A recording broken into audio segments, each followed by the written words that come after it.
আমরা আলোচনা করব কুরআন শরীফের একটি ছোট কিন্তু গভীর অর্থবহ সূরা নিয়ে, সূরা কুরাইশ। মাত্র 4 আয়াতের এই সূরাটি আমাদের জন্য রিজিক, কৃতজ্ঞতা ও ইবাদতের গুরুত্বপূর্ণ নির্দেশনা বহন করে। আসুন আমরা ধাপে ধাপে সূরাটির তাৎপর্য এবং শিক্ষাগুলো জানার চেষ্টা করি। সূরা কুরাইশ, পরিচিতি ও প্রেক্ষাপট। সূরা কুরাইশ কোরআনের 106 নম্বর সূরা। এটি মক্কায় নাজিল হয়েছিল এবং আয়াত সংখ্যা মাত্র 4। সূরাটির মূল বিষয়বস্তু হল আল্লাহর নেয়ামত, রিজিকের উৎস এবং একনিষ্ঠ ইবাদতের শিক্ষা। কুরাইশ গোত্র ছিল কাবা শরীফের তত্ত্বাবধায়ক। মরুভূমির কঠিন পরিবেশেও আল্লাহ তাদের জন্য এক অনন্য সুযোগ তৈরি করেছিলেন।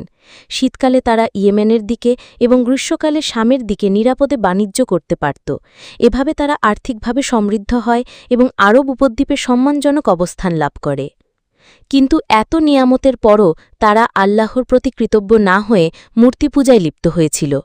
এই সূরায় আল্লাহ তাআলা তাদেরকে স্মরণ করিয়ে দেন তাদের উচিত একমাত্র কাবার প্রভুর ইবাদত করা, যিনি তাদের ক্ষুধা দূর করেছেন এবং ভয় থেকে নিরাপত্তা দিয়েছেন। সূরা কুরাইশের মূল বার্তা। আসুন এখন দেখি সূরা কুরাইশ আমাদের জীবনে কী শিক্ষা দেয়। রিজিক আল্লাহর দান। মানুষ যত পরিশ্রমই করুক, আসল রিজিকদাতা কেবল আল্লাহ। কুরাইশরা বাণিজ্যের মাধ্যমে ধনী হয়েছিল, কিন্তু তাদের নিরাপত্তা ও সফলতার পেছনে ছিল আল্লাহর রহমত।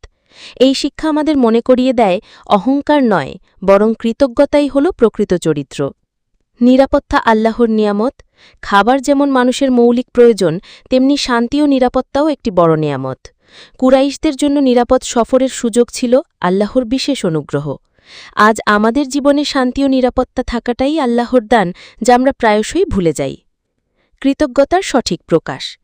আল্লাহর নেয়ামতের প্রতিদান কেবল মুখের কথা নয়, প্রকৃত কৃতজ্ঞতা প্রকাশ করতে হয় ইবাদতের মাধ্যমে।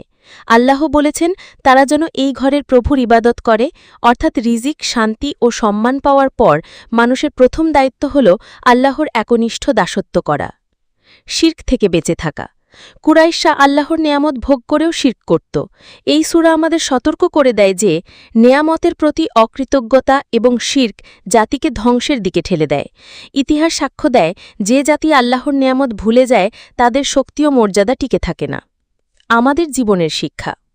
প্রিয় দর্শক, সূরা কুরাইশ শুধু কুরাইশ গোত্রের জন্য নয়, বরং আজকের মুসলিম সমাজের জন্যও একটি বড় শিক্ষা। আমরা আজ যখন রিজিক উপার্জন করি, চাকরি করি বা ব্যবসা করি, সেটা আসলে আল্লাহর দেওয়া সুযোগ ও নিরাপত্তার কারণেই সম্ভব হয়।